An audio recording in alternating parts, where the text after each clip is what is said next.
طيب هل ممكن نشوف في الفترة الجاية شهادات بعائد مثلًا يوصل ل25%؟ أتوقع ممكن يوصل ل20 و25% في الفترة الجاية إذا استمرت الحرب بالشكل ده أو زاد أجلها في الفترة الحالية. ليه؟ لأن إحنا أصلا داخلين على عيد الأضحى المبارك، بعدها هيبقى في عندنا مدارس ومزيد من الضغط، فبالتالي أنا عندي سيولة موجودة في المجتمع لابد من سحبها علشان خاطر ما يحصلش ضغط أكبر على السلع وما إلى ذلك، فبالتالي هيزيد ارتفاع الأسعار. فأنا بحاول أسحب السيولة دي من المواطن وأحاول أحطها مثلا في شهادات ودايع وما إلى ذلك، وبالتالي كمان هتموّل عندي بقى من الناحية التانية، فأنا شايفة إن ده option جيد جدًا. فأعتقد على الفترة القادمة إن شاء الله إذا ما استمر أجل الحرب ممكن نوصل لشهادات بعائد 20% و22%.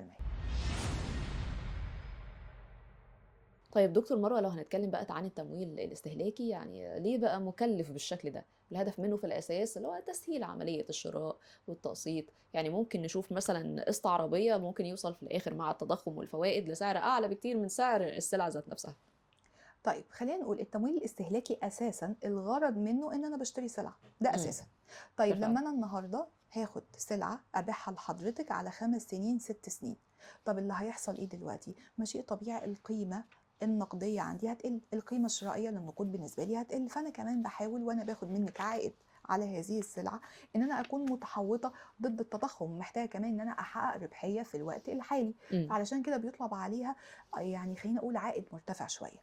طيب خلّي بالِك هذا العائد المفروض يكون مرتبط بدرجة الخطر بتاعة العميل، يعني مثلًا أنا عندي موظف بيحوّل مرتبه على بنك أو قادرة إن أنا أضمن إن تحويلات أمواله داخلة عليَّ، فأنا تمام، لإن كده هو مش قرض secured أو مش قرض مضمّن، لكن في نفس الوقت أنا شايفة إن الراجل ده إن هو هيسدد لي. لكن خلّي بالِك من خلال الشركات الموضوع بيختلف.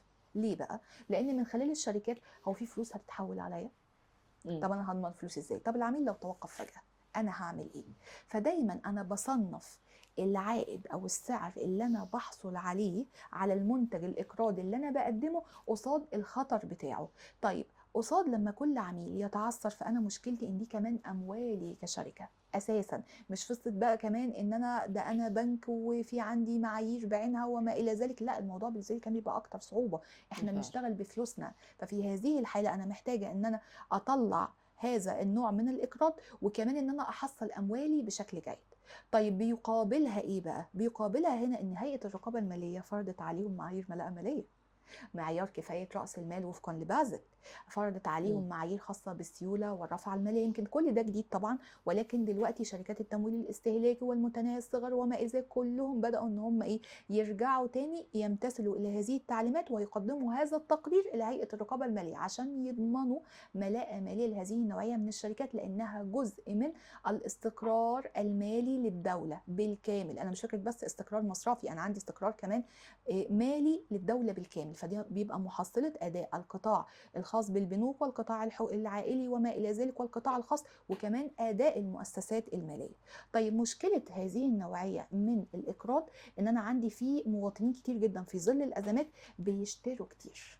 طيب لمّا بيشتروا كتير بيحصل إيه؟ أنا باشتري تلاجة وباشتري سلعة وباشتري تلفزيون، فممكن يكون المواطن بيزوّد على نفسه الأعباء. مع ظل انخفاض القدرة الشرائية للجنيه، فممكن فجأة إن هو يتعثّر.